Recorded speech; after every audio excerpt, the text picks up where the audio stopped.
Bom, vamos dar continuidade aí. Aula 04, Caput, Constituição. O que acontece, pessoal? Então, nós já vimos artigo 1º, 2º e 3º. Nós vamos dar uma olhada agora para alguns princípios que são importantes, no sentido de que são princípios que regem a posição da República Federativa do Brasil, a posição e opinião, né, ou como deve se portar a República Federativa do Brasil em âmbito exterior. Recapitulando sobre essa questão do âmbito exterior, o que nós sabemos? Bom, nós temos um sistema de governo perfeito que é o presidencialismo. Esse presidencialismo, ele é característico pelo seguinte: a mesma pessoa representa o chefe do poder executivo, tudo bem, quando ele está interno ao país, que seria o chefe da União, o presidente da República, e esse mesmo cara, que é o presidente da República, ele é chefe de Estado, perfeito? E o chefe de Estado é um termo que você usa quando ele está fora da República Federativa do Brasil. Quando o presidente está viajando e representando os interesses da República Federativa do Brasil, propriamente dita. Então, como que ele representa esses interesses? Ele tem que se portar mediante algumas diretrizes. E essas diretrizes, algumas delas, não são só elas, né, não se esgota no artigo 4º, óbvio que não, mas a questão é que dentro do artigo 4 existem umas aí que você tem que saber para sua prova. Bom, o que acontece? Lá no artigo 4 vai falar a República Federativa do Brasil, então nós estamos falando desse ente público externo, perfeito? Opa, coloquei o trem errado aqui. Rege-se por suas relações internacionais, então nós estamos no âmbito internacional, pelos seguintes princípios. Então, olha só, essa palavra aqui dá muita questão de prova, pelo seguinte: o sarrafo vai apertando, porque dá uma sacada aqui, olha só.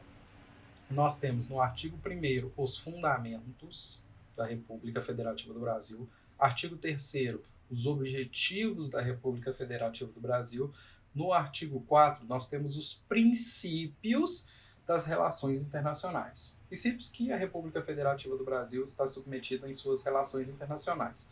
Mas nós sabemos que nós estamos estudando os princípios fundamentais, ou seja, tudo que está escrito entre 1 ao 4 são princípios fundamentais. Não confundir com fundamentos, que é só os incisos do artigo 1º.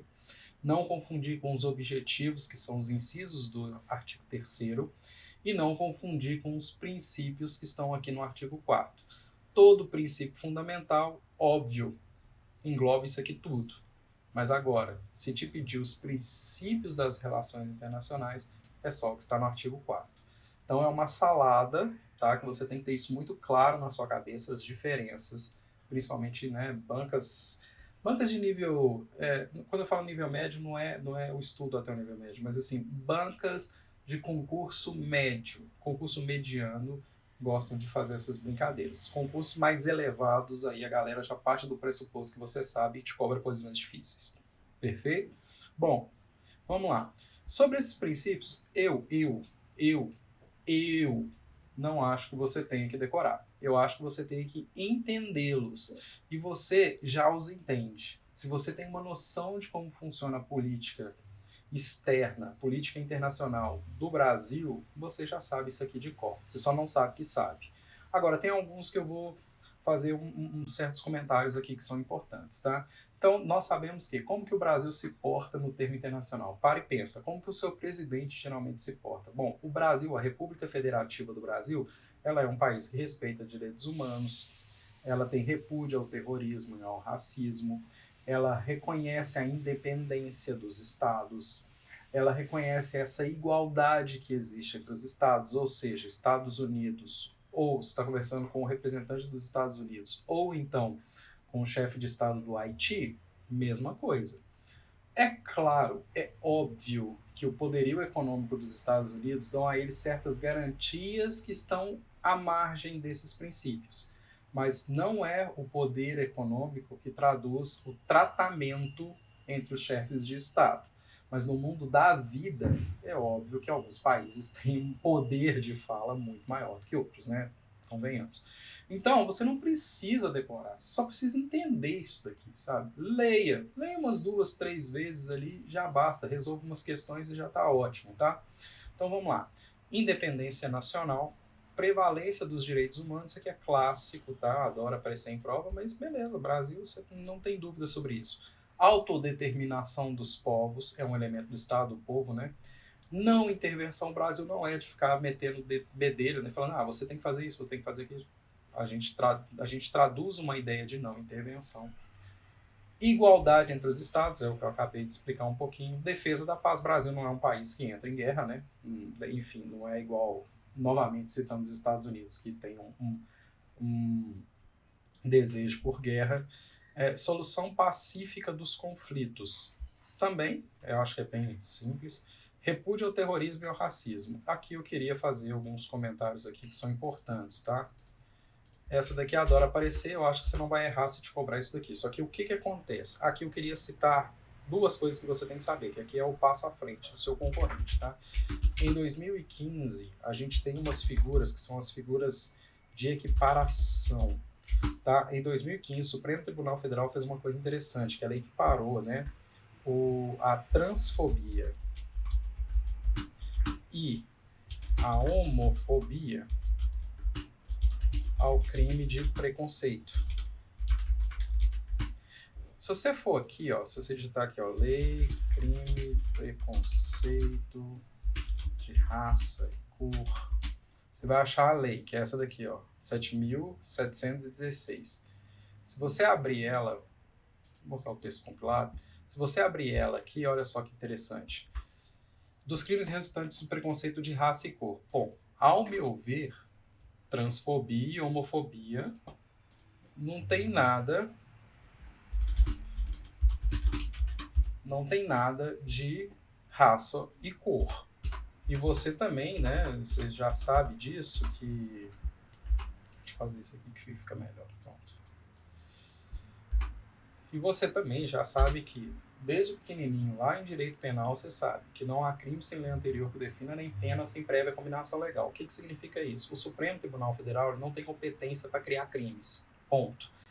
Criar um crime de transfobia ou homofobia é uma invasão de competência. Então você tem que ficar atento sobre isso, tá? É claro que para você pouco importa essa questão de diálogo intelectual. O que importa é o posicionamento do Supremo Tribunal Federal.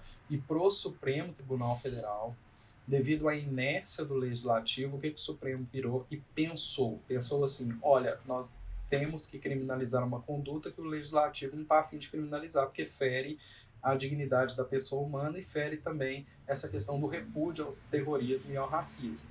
O que nós fizemos? Nós pegamos esse artigo 1º aqui, ó, serão punidos na forma das leis os crimes resultantes de discriminação de preconceito, raça, cor, etnia, religião. Repara que não tem nada a ver com transfobia ou homofobia. Mas essa palavra discriminação aqui, ela é ampla. O que o Supremo Federal falou? Tá vendo essa palavra discriminação? Engloba nesse termo discriminação, transfobia e homofobia. E em 2015, o Supremo Tribunal Federal entendeu que a transfobia, a homofobia, ela é crime por equiparação. Perfeito? Punido com as penas que estão naquela lei ali. Tranquilo? Beleza? Bom, aqui só uma ressalva e eu vou falar de novo. Uma coisa é o mundo da vida, o que você acha sobre o assunto. Outra coisa é a técnica do assunto. Tecnicamente falando, o Supremo Tribunal Federal avançou um pouco o sinal, né? Por quê? Porque ele legislou, criou um crime, competência do legislativo, beleza? Para suprir uma demanda aí social que existe, né? Os meios, os fins são legítimos, mas os meios talvez não sejam dos melhores. Então você cai naquela coisa, será que os fins justificam os meios sempre? Enfim, aí você tem na doutrina várias críticas e é interessante você ter essa noção, porque isso pega em matéria de concurso para você entender como funciona o direito penal, você entender como é que funciona o Supremo Tribunal Federal. Bom, então vamos lá. Em 2019 também, nessa mesma lei, a gente tem uma coisa interessante que é a equiparação do crime de injúria racial com o crime de racismo. Tudo bem? O que acontece? Racismo nunca foi a mesma coisa que injúria qualificada por uma utilização de um elemento de raça. perfeito? Sempre foram crimes completamente diferentes. O racismo, tudo bem? A gente tem um mandado de criminalização dentro da Constituição que vai falar o racismo, ele é um dos 2 crimes imprescritíveis dentro da Constituição Federal. Quer dizer, ele é tratado com muito mais rigor na lei do que a injúria racial era. Até que em 2019, novamente o Supremo Tribunal Federal acabou por fazer a equiparação. Foi assim, opa, equipara-se ao crime de racismo o cometimento do crime de injúria, tudo bem? Ou seja, né, você ofender subjetivamente a honra de alguém, utilizando-se de elementos de raça, cor, sexo, enfim, etnia e essas coisas. Se você usa termos relativos à raça, aquele famoso, né, seu preto, não sei o quê, seu, enfim, eu não preciso dar exemplo porque é bem tranquilo para todo mundo. A questão aqui é que agora injúria racial equipara-se ao racismo, tudo bem? Racismo era uma ofensa, entendia-se como uma ofensa à coletividade. A injúria racial é uma determinada pessoa, um indivíduo bem delimitado, tudo bem? Então sempre houve essa diferenciação, tá joia? Hoje, injúria racial, racismo, mesma coisa. E agora tá aqui, ó, artigo 2º.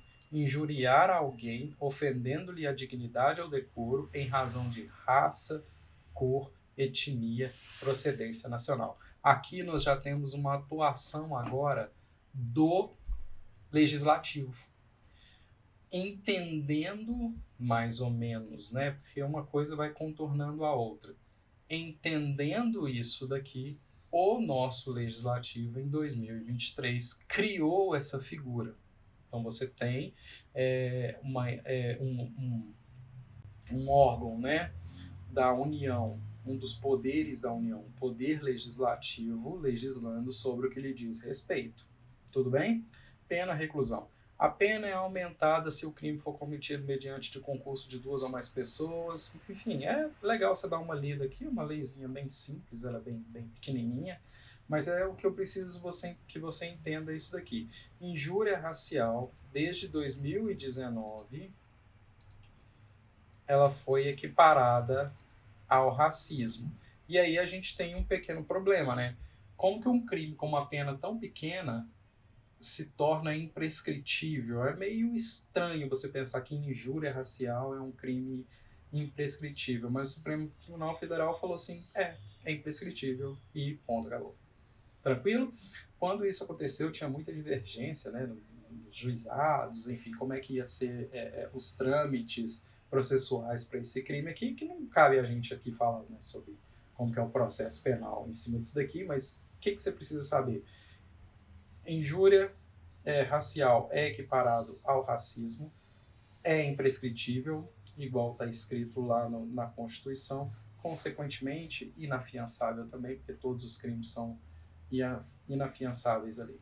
Beleza? Então, são essas 2 observações que eu queria fazer em relação ao repúdio ao terrorismo e ao racismo, que eu acho que é importante. E a gente tem que entender aqui, ó, cooperação entre os povos para o progresso da humanidade, beleza, tranquilo. Concessão de asilo político. Cara, se você quiser dar uma olhada nisso daqui, é interessante para você estar acima do seu concorrente, tá? Porque existe uma diferença entre asilo político e refúgio político. E quem vai dar isso daqui pra gente, se a gente digitar aqui, ó, asilo versus refúgio, e a gente for lá no Gov, tá? Nós vamos em fonte, certo? Aqui, ó. Entenda as diferenças entre asilo e refúgio. É interessante você sacar isso daqui, ó. Beleza? Características do refúgio, né? Mas vamos para o asilo primeiro. No caso do asilo, as garantias são dadas apenas após a concessão. Então, assim, é possível que uma pessoa esteja dentro do seu país e ela não esteja na condição de asilo político. Ela está simplesmente irregular. Agora, o refúgio não. É como se o refúgio fosse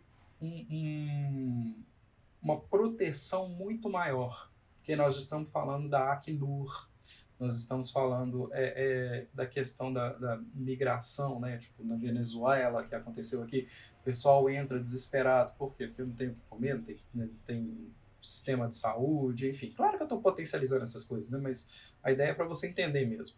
A questão é que a pessoa vem para cá. A partir do momento que ela está aqui, cara, ela ainda é pessoa. Tudo bem? Ela pode se encontrar no estado de refugiado. Agora, asilo é somente após a concessão do asilo que a pessoa é considerada neste status, né? Então, concessão disso, a pessoa que estiver em território nacional estará em uma situação de ilegalidade. O asilo pode ser de dois tipos: diplomático, quando o requerente quer, aqui é mais aprofundado, mas se tiver alguma coisa, um tópico desse que você queira aprofundar. Mas saiba que asilo e refúgio não são a mesma coisa. Então, quando você vai lá para a sua Constituição, concessão de asilo político. Aqui nós estamos falando do asilo, é este instituto jurídico, tudo bem, que só é concedido o status à pessoa depois que ele requer e a República Federativa do Brasil dá para ele esse status, tudo bem? Refúgio, é óbvio que o Brasil também, em outras leis, também é adepto ao refúgio, mas refúgio é uma capa de proteção maior do que o asilo, tá? Dificilmente alguém saber essa diferença, viu? Dificilmente aparecer. Mas a minha ideia aqui, direito ao ponto, e é claro, te falando mais do que o professor, que você às vezes está acostumado aí a lidar. Tudo bem? Bom, então vamos lá. Rapidinho aqui, só para a gente finalizar esse artigo 4º, para não ficar ponto sem nó. O parágrafo único, o que eu preciso que você entenda dele, na real mesmo, é uma pegadinha de palavra. A República Federativa do Brasil buscará a integração econômica, política, social e cultural dos povos da América Latina. Grande exemplo disso aqui é o Mercosul. Beleza? E quando cai na prova, cai o Mercosul. Integração econômica, política, social, visando a formação de uma comunidade aqui que costuma ter uma pegadinha de palavras, que ó, latino-americana de nações, visando a formação de uma comunidade latino-americana de nações. Não é visando a formação de uma comunidade americana de nações. Às vezes, umas questões de múltipla escolha, eles ocultam o termo latino, então torna essa assertiva errada numa questão de múltipla escolha. Quer dizer, o cara tirou só o latino. É latino-americano. Agora, um passo. Isso não tem a ver com matéria de prova, tá? Pelo amor de Deus, se você ler o parágrafo único do artigo 4, vou repetir. Se você ler o parágrafo último do parágrafo único do artigo 4 e está associando isso daqui com a Ursal, com a formação de um comunismo na América do Sul, a primeira coisa que eu tenho que te pedir é que pare de assistir minhas aulas. Beleza? Você não merece estudar. Não merece estudar direito constitucional. Você tá doido, você é um alienado, você merece tratar. Psicologia, psiquiatria, sei lá o que você vai procurar. Beleza? Porque a ideia aqui é uma integração econômica, política, social e cultural. Nós já somos um país meio à esquerda da América Latina, no sentido que nós nem falamos a língua que o resto da galera aqui fala. Então, assim, a gente tem que procurar. E outra, a ideia é fortalecer. E quando você fala fortalecer do ponto de vista econômico, não é fortalecer no sentido de, agora nós somos comunistas. Não, filho, é fortalecer no sentido que nós temos capital para brigar com grandes. Essa que é a ideia. Então, assim, a última coisa que o parágrafo único quer aqui é formar uma sociedade comunista da América do Sul, da Ursal, da não sei o quê. Gente, pelo amor de Deus, se você acredita nesse discurso, parabéns, vai pro seu WhatsApp, vai ler lá as mensagens do seu tio, né? Pode sumir daqui, eu não faço questão nenhuma de dar aula para você. Agora, se você é uma pessoa que realmente está estudando do ponto de vista crítico, e quando eu falo crítico não é no sentido de defender político A e B, não. É crítico no sentido de entender como funciona a política internacional hoje. A última coisa que o Brasil quer ser é um país comunista, pelo amor de Deus. Isso não existe, tudo bem? Você tem governos com maior viés social, fato, você tem governo com menor viés social. Mas, filho, no final das contas, no frigir dos ovos, o que conta é o dinheiro. É quem paga mais pelo qual serviço que paga mais. Perfeito? Não é por isso que o Lula, neste momento, tá? Ele tem muito dedo para falar do Vladimir Putin. Tá joia? Por quê? Porque tem interesses econômicos envolvidos nisso aí. Assim como no governo passado, né, nas tratativas de petróleo, nas tratativas com chefes de países, principalmente do Oriente Médio, você não pode sair falando qualquer coisa, você é um ditador, mata não sei quanto, torturado. Não é assim que funciona a política internacional. Pelo amor de Deus, para com isso. Véio. Vai se tratar, vai se tratar, e o jeito melhor de se tratar é voltar para o ensino médio, pegar um livro de história, pelo amor de Deus, que está na Plano Nacional de Diretrizes, né, da educação lá dos livros, acho que enfim, aprovado pelo MEC, uns livros de historiadores bons, e vai entender como é que funciona o seu país, tá? Bom, até me aprofundei demais aqui, mas a ideia é, voltando à aula, artigo 4º, é um tema extremamente interessante, não são cobrados muitas questões complexas em cima dele, tá? Existem mnemônicos na internet para você decorar todos esses incisos. Eu, particularmente, não decorei nem o mnemônico, né? Eu, não consegui decorar nem o mnemônico, então eu desisti e falei assim, parabéns, eu consigo entender qual que é, vou fazer questões e vou aprender isso daí. Fiz as minhas questões, acerto praticamente, né, grande parte assim, do artigo 4º, e nunca precisei decorar absolutamente nada. Simplesmente entendi como que funciona isso daqui. Beleza? Bom, desculpa aí prolongar um pouco aí, mas é porque às vezes vem umas coisas na cabeça que a gente escuta aí na rua que, enfim, deixa a gente meio transtornado. Mas, no final das contas, eu espero que você tenha gostado, tá? Espero que tenha ficado claro. Uma aulinha super rápida, terminamos aí do artigo 1 ao 4º. Provavelmente na próxima aula é aula de exercício, para pegar os princípios fundamentais como um todo, a gente fazer alguns exercícios aqui, e tocar o barco para frente, porque agora vem o tal do artigo 5º. Beleza? Muito obrigado e até a próxima. Aliás, antes de terminar, desculpa, você pode me encontrar em www.douglasandradeadvocacia.com. Este é o meu site, né? douglasandradeadvocacia.com. Você consegue falar comigo, fala diretamente aqui comigo. Aqui você tem um pouquinho sobre mim, aqui são as áreas de atuação do judiciário, né? Geralmente. Família, sucessões e saúde, são praticamente as áreas que eu atuo. Aqui são os parceiros que atuam comigo. Tudo bem? Espero você aí até a próxima. Se quiser saber mais, né, eu tenho alguns projetos aqui. Tudo bem? Aulas particulares, segunda etapa do exame de ordem em direito constitucional, recursos. Aqui o YouTube, que é o que eu estou postando. Se você quer ler algumas coisas que eu escrevo, tá aqui. Beleza? Então, te vejo. Muito obrigado aí pela companhia. Te vejo na próxima aula.